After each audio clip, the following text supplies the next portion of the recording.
Hello and welcome to the Daily Millwall Thursday, the 11th of May 2023. In today's Millwall news, we get the pictures from the post game. Some of you may have seen these already, not the pictures, but the event, because you stayed behind. Most of the people left. They weren't too happy to stick around. So, Lions say thank you to Den Crowd. Whilst the 22-23 Sky Bet Championship didn't end how we all wished it to, it was one hell of a ride. Yes. From the opening day victory over Stoke City to the rollercoaster of emotions at the Bank Holiday Monday's fixture against Blackburn Rovers, it's been another campaign of ups and downs at the Den. Following the conclusion of the season, the Lions squad took the opportunity to thank those in attendance for their amazing support throughout the year. Let's take a look at the gallery below. So here we go. Boom.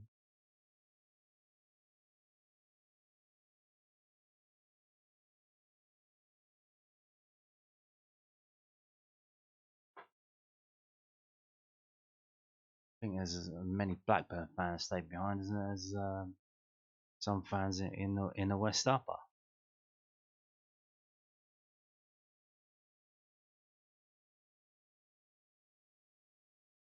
Oh, careful! Don't drop the baby! Don't drop the baby!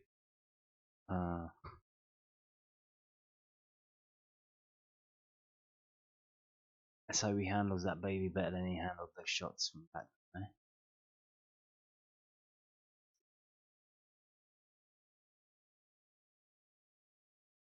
Damn, she looks serious. I think she looks pissed off that we lost. To be honest. What does that say? Duncan Watmore, can I have your shirt, please? Come on, you Lions. Okay. Did he write that at the start, or did he wait to see who had a good game and then wrote the name down? Did he just get that from? Did he just get that from the kiosk? Was that like a burger box or a chip box? So interestingly, so these are the fans who stayed behind. We just gone round again, yes. Yeah, we're going round, but there you go. It took them a while to put it up, didn't it? Monday, Tuesday, Wednesday, Thursday, 3 days later.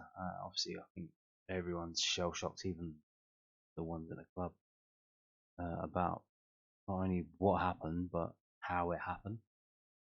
So I think either that or they're all down the travel agents trying to sort their holiday. No playoffs for them. So the club put this up. Millwall issue thank you to 22-23 partners. Millwall Football Club would like to say a huge thank you to all of its partners for their backing throughout the 22-23 campaign, from major and principal partner Husky's Chocolate to Mason's Scaffolding, Wicket Group, and many more. The Lions value your support, and look forward to working with you once again in the future. Would you like to jump on board as a partner of Millwall in 23-24? Contact the commercial team to find out more information. And someone's gone to the time and effort to make this graphic, which I think just goes to illustrate how good, how vital a decent logo is, because this is very small and you can't really see what the hell was going on, so I'm going to have to zoom in.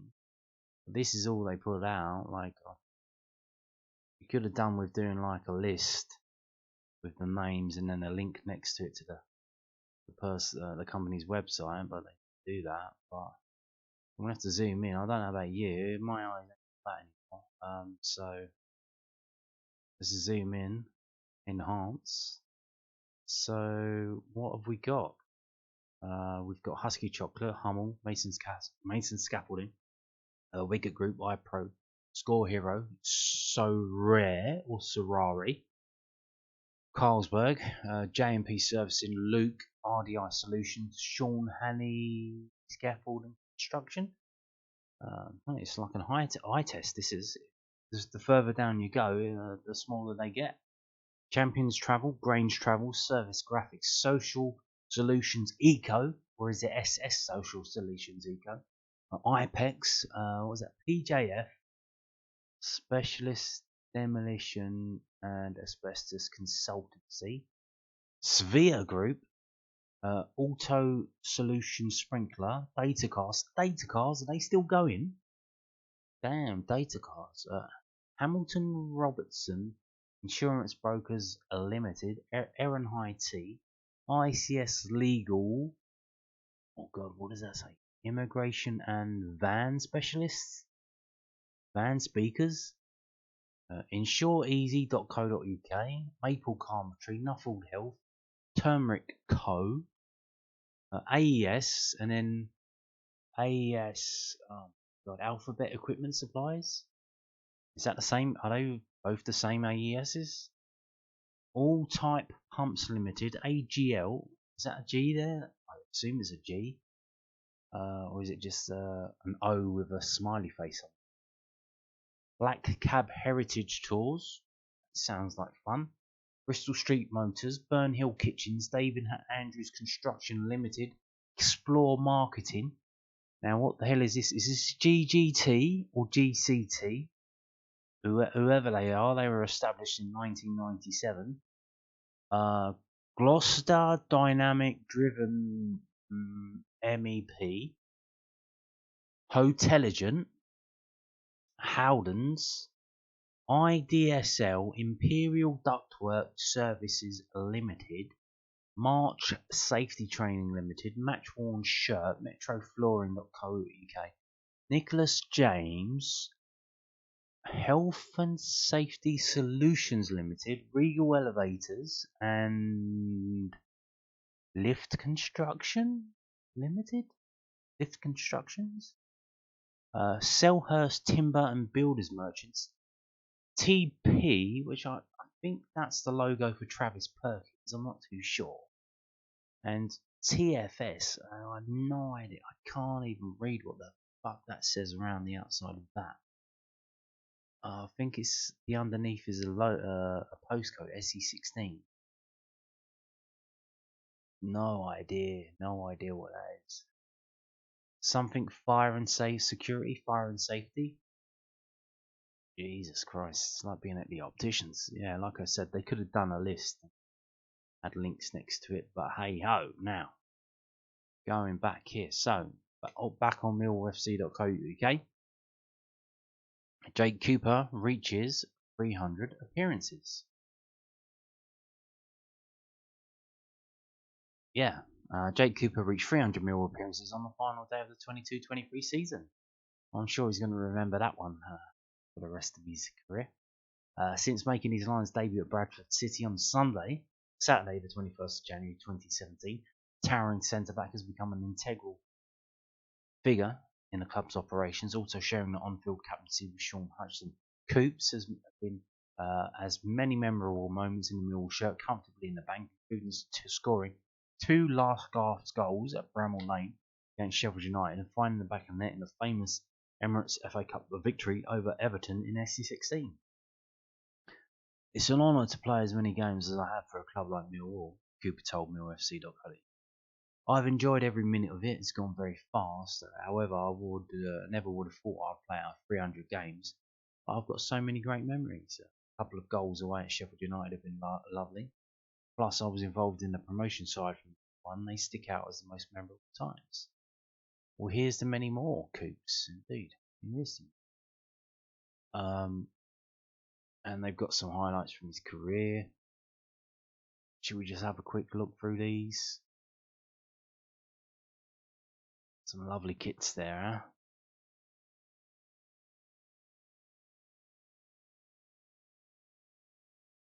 So, yeah, there you go. Now, what does that mean? 300? Well, here we go. This is from millwallhistory.org.uk, a fabulous website detailing many aspects of Millwall's history, mostly stat-based, but other stuff as well. He's on the list. He's on the top list. He's 23rd in the most appearances for Millwall list. which is topped by Barry Kitchener, then Keith Stevens and Harry Cripps. And you can see Coops on 300. He's 2 away from the person above him, which is Eamon Dunphy. 5 from George Fisher above him. And in order to break into the top 20, he needs 300. He needs 6 more, so he needs 306. But I believe he's going to be here next season. There are rumours that basically all the time that he's leaving. I think he's still got time in his contract, so unless Mill decide to cash in on him, or he says, "Can I leave?" If he's gonna be here next season, you would imagine, like, we've got 46 league games, we've got at least 2 games in the cup, 1 in the League Cup, 1 in the FA Cup. That's 48. Let's say he plays 40 games next season. Look where that puts him. That puts him up to 11th. He jumps up there, or 12 basically. But then let's say, so he's 28. Let's say he does sign a new deal. He's here until he's 32. If he plays 40 games a season in the next 4 years, that's another 160. That puts him on 460. He's up to 3rd. And then, are we talking Jake Cooper, Millwall legend? Like 460 appearances? He's already on 24 goals, which is quite decent. He's got more goals than 2 of the defenders above him, Alan Dunn and Paul Robinson, of the modern-ish era. So, yeah, how many more will he get? What do you think? Be interesting to find out. So, like I said, it took them a couple of days to put up that the pictures from the event after the game, which I think was a mistake to have it after the game, but we'll probably find out in a while why that would happen. I imagine it would be Gary asking he didn't want it before the game because the game had something on it, so you didn't want it messing with the players. But I think he should have just had it before the game. Yeah, so it's taken them 3 days to do that, and I think it's taken them 3 days now to start coming out with the excuses. The excuses are starting to dribble out. So this is from southernnews.co.uk. Injuries to midfield duo forced Mill to change formation for Blackburn defeat. The Lions were without Ryan Leonard for Monday's clash at the Den, while James Shackleton could not be named in the starting lineup. Millwall had to change their tactics for Monday's defeat Blackburn Rovers after losing Ryan Leonard to injury. The versatile midfielder returned to the starting lineup for the Lions win at Blackpool, playing as a right centre-back as Gary Wright reverted to back 5 after a string of poor results. The impressive performance at Bloomfield Road led to Millwall winning the match 3-2, with the supporters expecting the manager to stick with the same team that relegated the Tangerines at the end of April. However, Leonard suffered another injury to his groin in the build-up to Monday's championship finale, ruling him out of the game. As a result, Rowett admitted they had to move back to the 4-2-3-1 formation that his side had played throughout the majority of the season, giving them limited defensive options on the bench. Then he felt his groin, he revealed. He'll be out for 7 to 10 days, but a game like this it meant that we had no alternative other than changing to a back 4. We had Shacks on the bench, but I didn't think he was right. I was concerned about putting him on with the foot being a problem. He should have been out for 3 or 4 weeks, but he put himself forward. He wanted to play. I think that's incredible toughness to want to go and do that, but you've got to be sure. So yeah, that's why we lost apparently. Even though we were 3-1 up.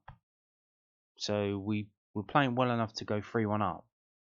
And then we lost the game because of that. I hope. It's taken them 3 days to start coming out with the excuses, but here we go. And this is also from southernnews.co.uk. We need to strengthen. Millwall manager sets out plans for next season after final day disappointment. Gary Rowett praised his squad after their championship campaign came to an end on Monday afternoon. Gary Rowett felt that Millwall could not have done any more to secure a top 6 finish this season, but admitted that they would need to strengthen over the summer if they are to challenge for promotion in 23-24. The Lions fell at the final order. Yeah, we know. Don't please don't finding us. However, second half, reality is that Millwall's playoff bid was not only lost on the final day of the season, but rather also after a disappointing run in April when they won just 2 of their 7 league games. However, Rout was keen to stress how hard the players worked over the last 9 months, adding that work will need to be done over the summer to help them go on better. I don't think this team could have given any more over the season, Rout said. I don't think they could have worked any harder. I don't think they could have been any more together. They've been so spirited. We need to go and improve again. We need to go and push on again. We need to go and identify which areas have perhaps been a little problematic during the season. We need to strengthen. It's as simple as that, really. Sometimes in games like this, you learn little things that you just need in the team. I thought we were capable of it, but I still think we should have been capable of it. But we have to accept that we got beaten. Indeed.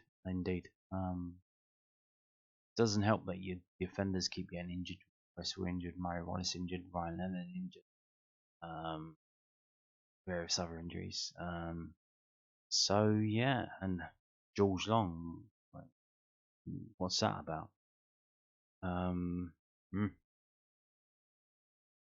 So where did we strengthen? I think it's certainly in defence. I think Gary Rowett knows that. I think the last 2 seasons we've loaned in a young centre back to supplement the squad. So I think he knows that there's problems in the back.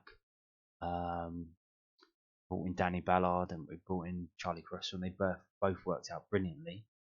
Can they do it again? Is there another one who want to come on loan? And not only that, but I mean, they've both been kind of success stories. They played and they did well, and they're doing well. Charlie Cresswell has been linked with moves all over the place, maybe in Germany.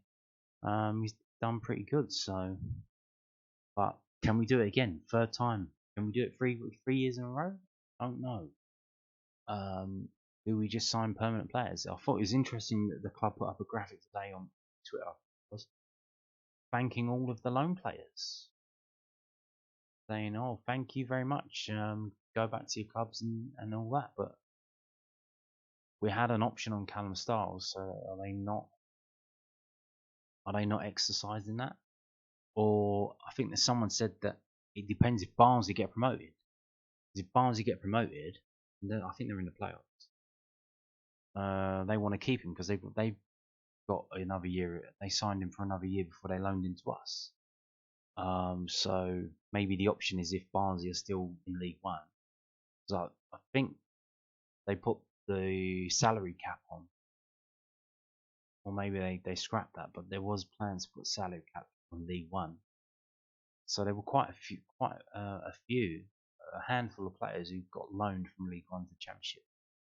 Obviously, the clubs need to make space in the salary cap, and I'm sure the players don't want to take a wage cut. But yeah, interesting that they just said thanks everyone and bye bye to all the loan players. So we will see. Going to be a big summer, isn't it? We've got to go forward, because if we don't go forward, we're probably going to go backwards. So yeah, interesting. We will see. Now, Alex Mitchell, is he in the future? Is he going to come back in the first team next season? I don't know. He's struggling at St Johnstone, but he got Young Player of the Year. So Alex Mitchell wins St Johnstone Young Player of the Year crown. This is from millwallfc.co.uk. Alex Mitchell's loan spell with St Johnstone continued last weekend as a defender picked up the club's Barossa Street Saints Young Player of the Year award. The 21-year-old who has made 28 appearances for the McDermott Park outfit this season, scoring his first unit goal against Celtic in the process, came on for the former Lions right back James Brown 6 minutes into stoppage time ahead of Saturday's 1-0 win against Dundee United. The Saints picked up a much-needed win in their first post-split fixture of 22-23 in the host Motherwell this weekend. So yeah, what's happened? He's kind of dropped out of the team because they play 3 centre backs. They play 3-5-2 or some variation of it. And he was playing on the right of the 3, but they want someone there who's more capable on the ball, which is why former Millwall youngster James Brown, who was playing as the wing back, the right wing back at times, the backup right wing back, has been brought in. He's taken his place. He's taken Alex Mitchell's place as the right centre back. He's a bit slighter, but he's better on the ball. So Alex Mitchell kind of dropped out because they have a really old, really experienced centre back who's playing in that middle position. Obviously, he's a bit slow, but he's got a brain. But he's nabbed the position in the middle of the three, and then Alex Mitchell's kind of been squeezed out. This was because they were struggling to score goals, and that's why Callum Davidson got the tin tack. They weren't very good going forward, but trying to make changes at the back to make your defence more attacking, which is what we kind of did with George Long. Like, oh, we need a more attacking goalkeeper. But how did that work out? It didn't work out well for them, and it didn't work out well for us. Maybe players in the position that they play should be able to do what their job requires of them. So defenders should defend, and goalkeepers should keep the goal rather than just be paragons of distribution. But hey ho, what do I know? I'm not a football manager. I'm just an idiot on the internet. Now, I'm going to show you this Championship Team of the Year. Can you believe it? George Long is in it. No, I'm joking. Yeah, well, let's have a look. So this is the Championship Team of the season from whoscored.com. It's based on the stats, the ratings that I show you in the videos every Sunday. So quite interesting that the two positions that are below 7 is the goalkeeper and right back. So there hasn't been a super duper really good right back or goalkeeper in this league apparently. And you can see that most of the players have got above 7, and that's averaging. That's an average over the season. So what they've had to do to get that is get like 8, 7, 6, 8, 7, 8, 7, 6. You know what I mean? They had to get high ratings consistently over the season to get above a 7. And the goalkeeper was actually Rotherham United's goalkeeper, who finished, I think, like 3 places above the relegation zone. And on merit, I thought maybe that they were saved by the points deduction to Reading, but no, kind of. But they would have been, if Reading had been given their points back, they would have finished on level on points with Rotherham, but QPR or someone else would have dropped down, so there was space for Rotherham. They didn't. They weren't saved by the points deduction, but yeah. So yeah, the goalkeeper, Rotherham would probably have been relegated without Johansson between the sticks. Instead, the Millers beat the drop by 6 points as they largely had their Swedish shot stopper. He stopped shots. Wow, what an amazing thing for a goalkeeper to do, to stop some shots. The 24, he's only 24. 24-year-old was the division's busiest goalkeeper, having made more saves, 158, than any other, with 13 clean sheets, was also a solid return. Sounds like the kind of goalkeeper we need. And the right back, Trey Hume of Sunderland, 6.92. So like I said, he's the one under 7 as well. The first of 2 Sunderland players in the side, Hume was a solid performer of the back. That's secured a playoff finish on the final day of the season. A return of 2.7 tackles per 90, ranked among the top 20 players in England's second tier. So I don't know if he is the highest scoring or whether just some of his stats look good. I assume he's got the highest score for a right back, which is 6.92. But we can check that out.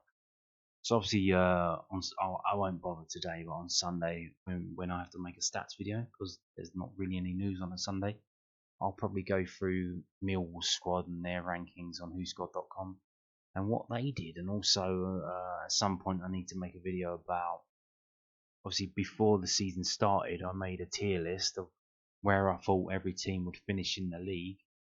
Well, the league's finished now, so how did I do? Well, I know I put Millwall in the playoffs and they didn't get in the playoffs, so I know I got that one wrong. I did have QPR to be down the bottom, which is, I think I nailed that. I have some massive problems there. And I think I had Sheffield United to win the league.